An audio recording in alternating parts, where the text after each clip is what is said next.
வணக்கம். ஓம் தொலைக்காட்சி செய்திகள். வவுனியா முதிரை தோட்டம் தேடி வந்த பிள்ளையார் ஆலய கும்பாபிஷேகம் எதிர்வரும் ஞாயிற்றுக்கிழமை இடம்பெறவுள்ளது. வவுனியா முதிரை தோட்டம் அருள்மிகு ஸ்ரீ தேடி வந்த பிள்ளையார் ஆலய மகா கும்பாபிஷேகம் எதிர்வரும் 8ஆம் திகதி ஞாயிற்றுக்கிழமை நடைபெறவுள்ளது. நாளை வெள்ளிக்கிழமை 6ஆம் திகதி மகா கணபதி ஹோமத்துடன் கும்பாபிஷேகம் ஆரம்பமாக உள்ளதுடன் சனிக்கிழமையும் எண்ணெய் காப்பு இடம்பெற்ற ஞாயிற்றுக்கிழமை மகா கும்பாபிஷேகம் நடைபெறவுள்ளது.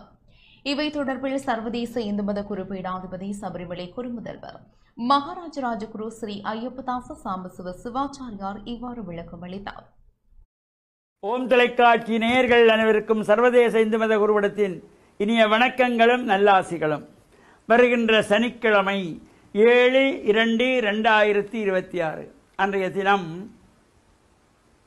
வவுனியா முதிரை தோட்டம் என்கின்ற பதியிலே கோவில் கொண்டுள்ள அருள்மிகு ஸ்ரீ தேடி வந்த பிள்ளையார் என்று எல்லோராலும் போற்றப்படுகின்ற விநாயகப் பெருமானுடைய இந்த கும்பாபிஷேக நிகழ்விலே தைலாபியங்கம் என்கின்ற எண்ணெய் காப்பு சாத்துகின்ற நிகழ்வு. அந்த பகுதியில் இருக்கின்ற அடியவர்களெல்லாம் தங்களுடைய கைகளாலே சுவாமிக்கு நல்லெண்ணெய் சார்த்தி வழிபாடு செய்வது.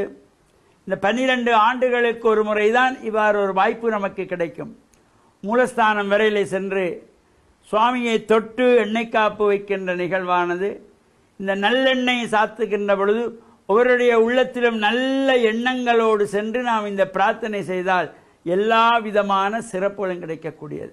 அந்த சுவாமிக்கு நாம் எண்ணெய் காப்பு சாத்தி சுவாமியை குளிர வைக்கின்ற பொழுது எங்களுடைய வாழ்வும் குளிர்ந்து மகிழ்ச்சியாக சந்தோஷமான வாழ்வு வாழுகின்ற வகையிலே இந்த தைலாபியங்கம் என்கின்ற எண்ணெய் காப்பிலே சகல அடியார்களும் கலந்து யார் யாருக்கெல்லாம் அந்த வாய்ப்புகள் கிடைக்கிறதோ இந்த வவுனியா மாவட்டத்திலே வாழுகின்ற அனைத்து பக்தர்களும் இந்த தேடி வந்த பிள்ளையாரை நாடி வந்து நீங்கள் எண்ணெய் காப்பு சாத்தினால் திருவருளெல்லாம் கூடி வரும் என்கின்ற நம்பிக்கையோடு இந்த பிரார்த்தனையிலே ஈடுபட்டு விநாயகப் பெருமாளை அருளை பெறுகின்ற வகையிலும் இந்த ஆலயத்தினுடைய பிரதம குருவாயிருக்கின்ற கும்பாபிஷேக பிரதிஷ்டா பிரதம சிவாச்சாரியாராக இருக்கின்ற வேதாகம வித்யாபூஷணம் ஸ்ரீ முத்து ஜெயந்திநாத குருக்களையா அவர்களுடைய தலைமையிலே ஏனைய குருமார்கள் அந்த ஆலயத்தினுடைய நித்திய குருவாயிருக்கின்ற நாகேந்திர சனாதன சர்மா உட்பட்டவர்களெல்லாம் இந்த பூஜைகளிலே கலந்து